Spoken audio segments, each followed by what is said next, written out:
Allez. Oui, effectivement, on va dire que la différence avait été faite au match aller avec ce but d'avance, ne pas encaisser de but aussi sur le plan psychologique est important avant ce joueur. Sinon, on l'a vu, hein, notamment au match aller, la composition est quasiment similaire. Appelé justement Contento au début de match la semaine dernière, le 11 est inchangé avec Yembéré et Palois dans l'axe qui vont avoir. Un contexte très particulier à près de 6000 km de Bordeaux, mais un objectif à court terme certain pour les Girondins de Bordeaux. Henri Cévé, des Bordelais très attendus ce soir ici au Kazakhstan. Et attention, la première initiative et l'ouverture du score. Oh, l'ouverture du score sur ce coup du sort terrible pour Cédric Yembéré qui vient tromper son propre gardien Jérôme Priant sur la première initiative. Yembéré, au départ, c'est un très bon ballon de Isaël au deuxième poteau et la remise en une touche de Riera, le frère de l'ancien Bordelais. Et le mauvais positionnement, on l'a vu, de Yembéré, au lieu d'attaquer ce ballon correctement qui est un petit peu sur le reculoir. On revoit ce long ballon, c'était le plan de jeu de cette équipe du Kairat Almaty et forcément au bout d'une minute les choses vont aller dans leur sens. On avait senti, Xavier, cette pression dès le début du match. Et quel scénario! Très belle structure d'entraînement qui sont très calmes et très patients. Attention, Yembéré, Isaël qui va récupérer dans la surface de réparation, Isaël qui va centrer fort. Gilbert, Poko face à Sito Riera, il est passé, André Poko la frappe. Une variété intéressante, on revoit sa frappe qu'il n'a pas pu ajuster la pression qu'elle a mis Théline. Finalement Markovic il est obligé de relancer dans les pieds des Bordelais. Et bon ballon de Théline avec Roland, Roland en appui, la frappe de Kazri. C'est au secret, mon cher Xavier. On va dire que le pressing intéressant de la part de Théline sur Markovic l'a empêché de relancer. Derrière, il y a une position intéressante. Qui va accélérer. Le capitaine du Kairat est décalé Sito Riera dans la surface de réparation. Le centre d'Isaël. C'est bien frappé avec la frappe. Et sur cette reprise de volée, le Kairat Almaty qui vient doubler la mise.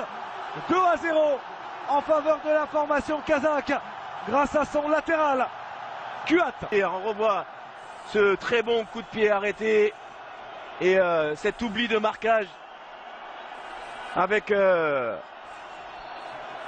ce but du Kairat Almaty qui fait mal. Ouais, il y a vraiment un ce Théline qui est au marquage de Kuat et il est qui effectue le marquage derrière Kuat, de se mettre entre le but et le ballon. Et forcément, pourtant, Kuat il est dans une position super inconfortable. On se demande presque comment il arrive à reprendre ce ballon. Théline qui s'est mis derrière lui pour le marquer. En tout cas, la sanction, elle est terrible. Nicolas Maurice Bellet qui va aller défier Quantaïef, il va plus vite. Nicolas Maurice Bellet, le centre vert qui se Théline. Il est seul qui se Théline, il a pu se retourner, le centre rentré. Kazri, l'arrêt de Plotnikov. C'est pas fini avec Gilbert qui va centrer fort. Oui, et le but signé Enzo Crivelli. On en parlait il y a quelques instants. C'est lui qui vient redonner le sourire à tout le peuple bordelais. Enzo Crivelli qui permet avec encore le très bon travail au départ de Maurice Bellet, relayé par Kisse Théline qui s'est bien battu avec cette petite déviation subtile au premier poteau de Wabi Kazri. Et Gilbert, l'intelligence de ce jeune joueur qui aurait pu frapper directement au but, qui a préféré remettre pour Crivelli, et comme l'a fait à une célèbre époque Rabat Badger avec cette petite talonnade astucieuse. On le voit qui est resté aux abords des 6 mètres, et l'intelligence but magnifique de Crivelli. Quel geste de la part d'Enzo Crivelli. Il vient redonner le sourire à toute la planète du football français. En tout cas, un but diablement important inscrit par Enzo Crivelli.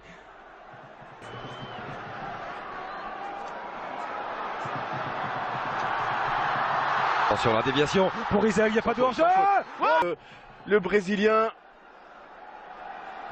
c'est sur la déviation, très certainement. Voilà, là, non, il y a un petit hors-jeu quand même d'Isaël. Heureusement que Yembéré s'était aligné sur Palois, sur ce petit ballon. Mais alors la frappe, elle est magnifique, elle est angle gauche. Il est là encore. Ils sont là tous les deux, c'est vrai. Et il va perdre le ballon malheureusement cette fois-ci avec Bakayev qui va chercher à le lever pour servir Go dans la surface. L'enchaînement. Ouais, parce que encore une fois sur cette louche, de Bakayev sur Yambéré. On a vu Gilbert qui anticipe un petit peu. Yambéré qui est mal placé, hein, qui est dos